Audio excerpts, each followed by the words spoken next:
ഞാൻ ഇന്നലെ വൈകിട്ട് ആടിനെ അയക്കാൻ ചെല്ലുമ്പോൾ ഒരു പട്ടികൾ ആടിനെ എല്ലാം കൊന്നിട്ടാക്കണം. ഒരു 5 മണി സമയമായി. എല്ലാ ദിവസവും കൊണ്ടുവന്ന് കെട്ടുന്ന സ്ഥലത്ത് തന്നെ ഇന്നലെയും കെട്ടിയായിരുന്നെ. കണ്ട ഇത് ഓടിച്ചെന്ന് ആടിനെ ആക്രമിക്കണമെന്ന് പറഞ്ഞ സൗണ്ട് കേട്ട് എൻ്റെ അയൽവക്കക്കാരൻ ചെന്ന് നോക്കുമ്പോൾ 7 പട്ടികളുണ്ടായിരുന്നു. അവസാനത്തെ ആടിനെ കൊന്നുകൊണ്ടിരിക്കുന്ന സീനാണ് അവൻ കണ്ടത്. പിന്നെ ഞാനപ്പോൾ തന്നെ പഞ്ചായത്തിലേക്ക് വിളിച്ച് വാർഡ് മെമ്പറെ അറിയിച്ചു. വൈകിട്ട് മെമ്പർ വന്നിട്ടുണ്ടായിരുന്നു. അയ്യപ്പൻചേട്ടൻ KP അയ്യപ്പൻചേട്ടൻ വന്നിട്ടുണ്ടായിരുന്നു. അവരെല്ലാം വന്ന് എന്നോട് ഫോട്ടോ കാര്യങ്ങളൊക്കെ ചോദിച്ചാൽ അത് കൊടുത്തിട്ടുണ്ട്. 4 കൊന്നായിരുന്നു. 2 കറക്കുന്ന ആടും അതിൻ്റെ ഓരോ കുഞ്ഞുങ്ങളായിരുന്നു. ഞാനിപ്പോൾ ഒരു 3-4-5 വർഷമായിട്ട് എൻ്റെ ഇത് ആട് സ്ഥിരമായിട്ടുള്ളതാണ്.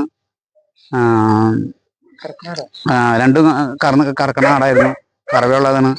2 ആടിനും ഓരോ കുഞ്ഞുങ്ങളായിരുന്നു.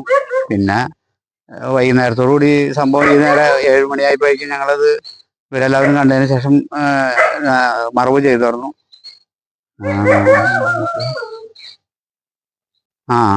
ഞാനിങ്ങനെ വളർത്തുന്ന പറഞ്ഞു കഴിഞ്ഞാൽ നമ്മൾ സാധാരണ ഈ 4 വളർത്താൻ ബുദ്ധിമുട്ട്. അവർ 4 ആടൊക്കെ വളരാന്ന് പറയുമ്പോൾ മറ്റുള്ള സാധനങ്ങൾ പോലെ എല്ലായിടത്തും കൊണ്ടുപോയി കെട്ടാനോ വളർത്താനോ പറ്റാത്തൊരു സാഹചര്യമാണ്. അതിന് വല്ല പ്ലാവിൻ്റെ ഇലയോ അങ്ങനെയുള്ള സംഭവങ്ങളൊക്കെ കെട്ടി പറമ്പിലേക്ക് ഇറക്കി കെട്ടും. ഞങ്ങൾ ഇന്നലെ വീട്ടിലുണ്ടായിരുന്നില്ല. വീട്ടിൽ നിന്ന് ഒരു കോള് വന്നു, ഇങ്ങനെ ആടിൻ്റെയും പട്ടീൻ്റെയും സൗണ്ട് കേൾക്കണമെന്ന് പറഞ്ഞ് ഞാൻ തൊട്ടടുത്ത് വീട്ടിലേക്ക് വിളിച്ചു പറഞ്ഞു. അവർ ഓടി ചെല്ലുമ്പോൾ ഏറ്റവും അവസാനത്തെ ആട്, 4-മത്തെ ആട്. മറ്റുള്ളതിനൊക്കെ ഒരു കുഞ്ഞിനെ തല വേർപെടുത്തിയിട്ടേക്കുന്നു. ബാക്കിയെല്ലാം കൊന്ന് ഇട്ടേക്കായിരുന്നു. പിന്നെ നമ്മൾ വന്നപ്പോഴേക്കും സംഭവം എല്ലാം തീർന്നു. ഇവരെല്ലാവരും ഉണ്ട്, കുറച്ച് നാട്ടുകാരൊക്കെ കൂടിയുണ്ടായിരുന്നു. ഡേവിസ്, ഞാൻ കറുകുറ്റി പഞ്ചായത്തിലെ 13-ാം വാർഡിലാണ്. എൻ്റെ വാർഡില് ജോയ് ഭാരതി കൊള്ളങ്ങര ചേട്ടൻ്റെ ഒരു 4 ആടിനെ ഇന്നലെ ഒരു 7ഓളം വരുന്ന തെരുവ് നായ്ക്കള് കടിച്ചു കൊന്നു. വളരെ സങ്കടം വരുന്ന തോന്നുന്ന ഒരു കാഴ്ചയായിരുന്നു. കാരണം ആടുകുഞ്ഞുങ്ങളുടെയൊക്കെ തല വേർപെട്ട നിലയിലായിരുന്നു ആ ഒരു കാഴ്ച.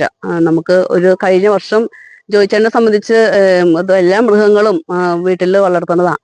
സമ്മിശ്ര കർഷകനുള്ള വാർഡ് ജോയിച്ചേട്ടന് നേരത്തെ കിട്ടിയിരുന്ന ഒരാളാണ്. ആട്, പൂച്ച, പട്ടി, മുയല്, കോഴി, താറാവ്, വാത്ത, അങ്ങനെ വേണ്ട എല്ലാ മൃഗങ്ങളും ഇവിടെയുണ്ട്.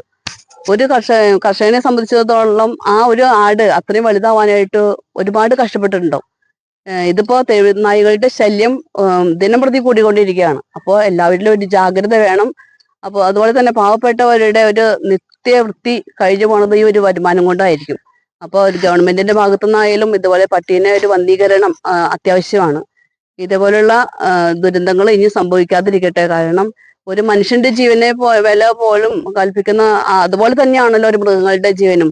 അപ്പൊ അതൊരു ഭയങ്കര വേദനയായിരുന്നു ഇന്നലെ അത് ആ കാഴ്ച കണ്ടപ്പോ. അപ്പൊ ഇനി ഇത് ഉണ്ടാവാതിരിക്കട്ടെ. എല്ലാവരും ഒരു ജാഗ്രത എല്ലാവരും വേണമെന്ന് ഞാൻ അറിയിക്കുകയാണ്.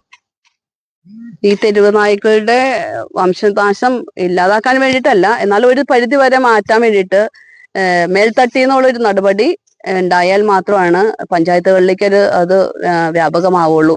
അപ്പോൾ ഗവൺമെന്റിന്റെ ഭാഗത്തുനിന്ന് ഇതിനൊരു ശക്തമായ നടപടി സ്വീകരിക്കണമെന്നാണ് എനിക്ക് പറയാനുള്ളത്.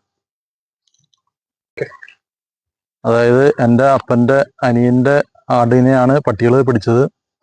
ഞങ്ങൾ സൗണ്ട് കേട്ട് ഓടിച്ചെല്ലുമ്പോൾ അവസാനത്തെ ആടിനെ ആക്രമിക്കുകയായിരുന്നു. ബാക്കി എല്ലാത്തിനെയും കൊന്നിട്ടുണ്ടായിരുന്നു. കഴുത്തൊക്കെ വേർപെട്ട നിലയിലായിരുന്നു. അപ്പോൾ ആദ്യം ചെന്നത് എൻ്റെ ഇളയപ്പൻ്റെ മോൻ തന്നെയായിരുന്നു, ജസ്റ്റിൻ ആയിരുന്നു. അവനെ പട്ടി ആക്രമിക്കാനായിട്ട് തിരിഞ്ഞു. അപ്പം ഞങ്ങൾ കൂടി ചെന്ന് കഴിഞ്ഞപ്പോൾ പട്ടികൾ ഓടിപ്പോയാണ് ചെയ്തത്. പക്ഷെ ആ ആടുകളുടെ കിടപ്പ് കണ്ടു കഴിഞ്ഞാൽ നമുക്ക് സഹിക്കില്ല. ഇത്രയും നാൾ നമ്മൾ തീറ്റയൊക്കെ കൊടുത്ത് വളർത്തിയിട്ട് നമുക്ക് ഒരു ആദായം കിട്ടുന്ന സമയത്താണ് ഒക്കെ പോയിരിക്കുന്നത്. അതായത് തെരുവായികളുടെ ശല്യം കൂടിക്കൊണ്ടിരിക്കുകയാണ്. ഇപ്പം മക്കളെ പോലും പിടിച്ച് കടിച്ച് തിന്നുന്ന ഒരു അവസ്ഥയാണ്. ഇപ്പം എൻ്റെ മക്കളൊക്കെ ഇതിലേക്ക് എപ്പോഴും ഓടി കളിക്കുന്നതാണ്.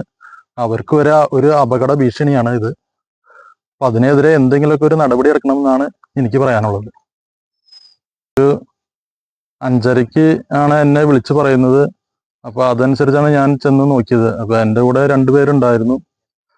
അപ്പോഴേക്കും അവസാനത്തെ ആടിനെയാണ് പിടിച്ചുകൊണ്ടിരുന്നത്. ബാക്കി എല്ലാത്തിനെയും കൊന്നിട്ടുണ്ടായിരുന്നു. അപ്പോൾ 4 സൈഡിലായിരുന്നു.